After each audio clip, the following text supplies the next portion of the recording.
Судья лауазымына кезекті біліктілік емтиханы аясында ағымдағы жылдың 23-27 маусым аралығында Қазақстан Республикасы президентінің жанындағы Мемлекеттік басқару академиясында заңнаманы білуіне арналған компьютерлік тестілеу өткізіледі.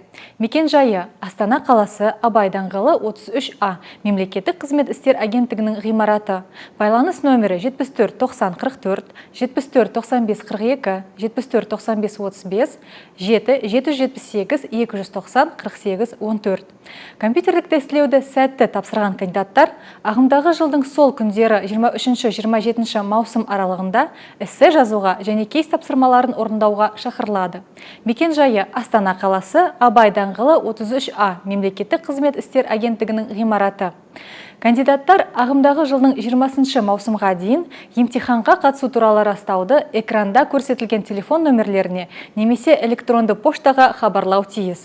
Компьютерлік тестілеуге, эссе жазуға, кейс тапсырмаларын орындауға шақырылған кандидаттардың тізімі, компьютерлік тестілеуді тапсыру туралы ақпарат, эссе жазу бойынша жаднама, кейс тапсырмаларын шешу бойынша жаднама, апелляциялық комиссия туралы ереже жоғары сот кеңесінің ресми сайтында орналастырылған.